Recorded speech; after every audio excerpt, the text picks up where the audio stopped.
What is up, guys? Sub-Zero here, and I'm here to talk about the upcoming decks of March 2013 onward, up until September.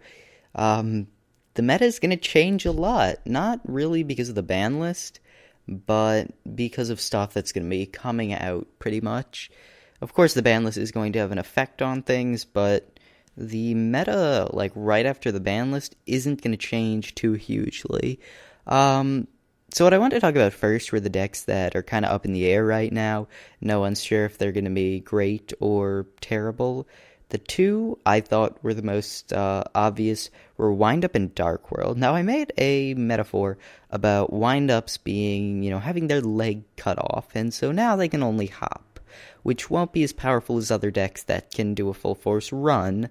Turns out, of course, wind-ups come back as they do every single ban list with a new loop. So there's a Shockmaster loop, there's an OTK loop, there's loops for days, because wind-ups are wind-ups, and until you take everything and put it at one, they're going to be able to continue to loop. So that's what's going on with wind-ups. I think they're going to be a valid deck, tier 1.5 probably.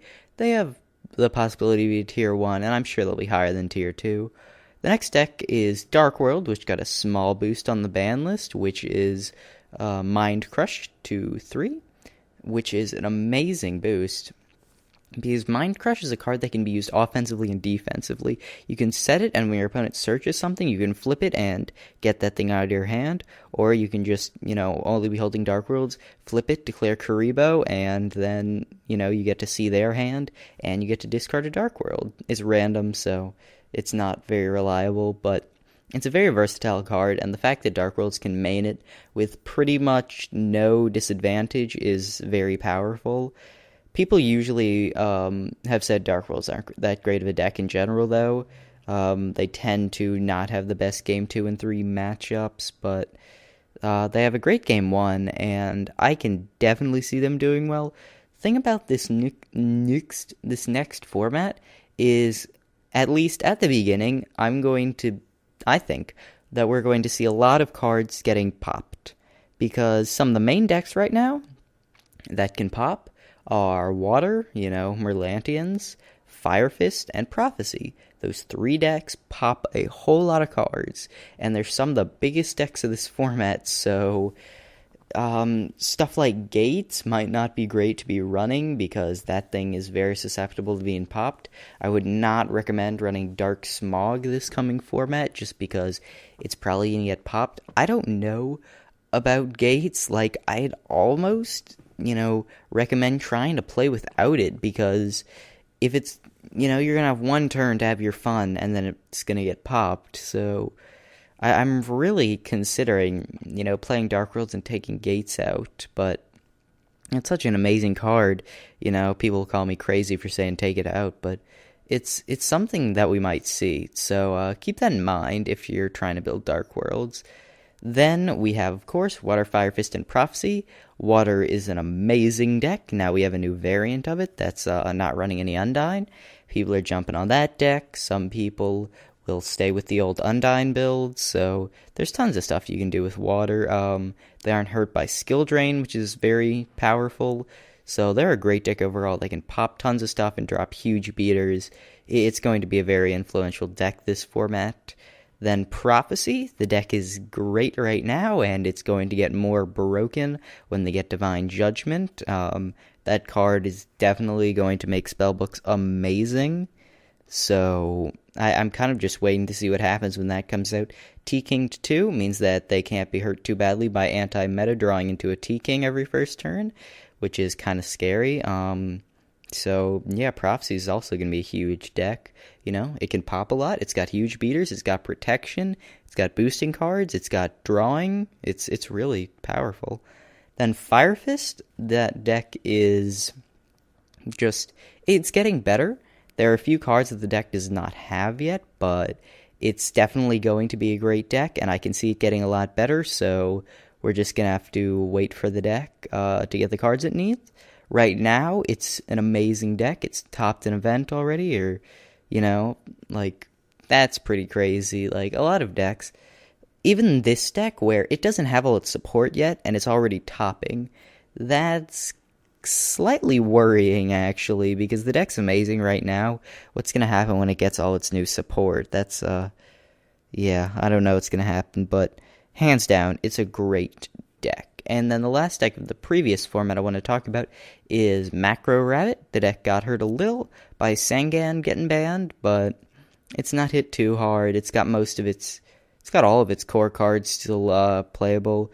That tour guide might have to use a Dark Mimic level 3. Everyone says use Dark Mimic level 3. I'm thinking Torbus. Like, Torbus will get banished. Dark Mimic level 3 is a really slow card that gives you a draw, so they're both pretty awful compared to Sangan, which was like, let me search my Logia from my deck. Thank you. Essentially. So, choose between one of the two, I guess, unless you want to run Macro Rabbit Dark Worlds and then use DDR to get back your Graphas that don't get their effects. Yes, that sounds like a great idea. Let's make that top the next YCS. I'm sure it will. Now what I want to talk about is up-and-coming decks that I'm looking forward to. I think are going to be very powerful. These are mostly coming from the dual terminal, so yeah. First, two sides of the same coin, Verse and Constellar, or Evil Swarm / Steel Swarm and Constellar. I've been playing Evil Swarms, along with a few Steel Swarms. They're amazing. They are sort of a Rabbit-like deck, despite the fact that my build does not run Rabbit. It's a more offensive build, so yeah. Screw you, all you people who say, oh, it needs to run the Rabbit build. I run it without Rabbit, and it runs solid. So, I'm going to stick with that. I just feel like Rabbit might be dead, because they only have one monster that you can really get, unless you want to run, like, Dark Blade and go into some other stuff. But what you really want to go into is the Ophion, and so, I don't know. I personally don't like the Rabbit build, but I can see how it can be very powerful because the normal, it's not dead in your hand. Like, you can summon the guy that gives you a second normal summon and then summon that and then overlay. So this, it's just like a big monster with a tank. Like, I've almost thought about running it without Rabbit just because it's a great card that couples with a lot of stuff in the deck because of its attack. But, yeah. Constellar, it's a deck sort of like Verse. It has a lot of the same stuff Verse has, with the summonings, but it can change their levels up, and their Xyzs are crazy. I would watch out for this deck. They can't make Messier 7 that often, but, like, they use it with Messier 7's, like, first weird, overlay this on top of an overlay monster, or overlay this on top of an Xyz effect. I'm not really a fan of that because it can't attack, maybe use its effects that turn, so it's not great in that deck, but they have some crazy Xyz, and they can make some crazy plays, so watch out for them. They might be powerful. And then the last deck I'm predicting is going to be good in this format is Lavels. There was, like, a sort of a hype period with Lavels where everyone was playing them. Like, this deck's gonna be broke, man. And then some of them came out, and people were like, this deck's not that good, man. And now we're going to get the rest of them in our next Hidden Arsenal, so I'm really looking forward to that. The deck is nuts. On Vexix's channel, he did a video where he summoned Shooting Quasar Dragon, right? I'm pretty sure. Shooting Quasar. And Red Nova Dragon. But whatever the 4,000 attack one is, that requires, like, you sync with synchros. Yeah, he made that one along with Red Nova Dragon in the same turn. It was pretty crazy. I'm very excited to see where that goes.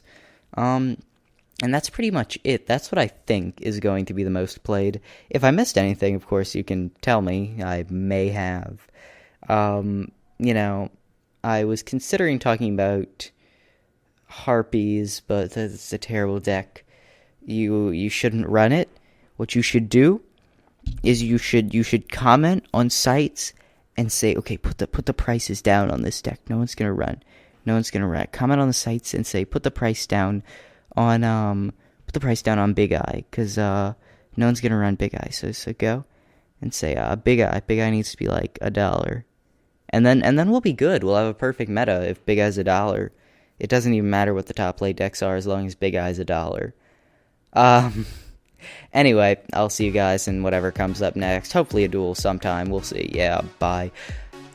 Sorry for not posting so often. I have a hectic schedule, and by hectic I mean lazy, and stuff's happened, and yeah, I'll hopefully get out videos more frequently and on schedule. Yugioh Pro's been being a jerk, and yeah, I might do some Dueling Network videos, so yeah, those may come. But for now, goodbye, because I'm rambling too long.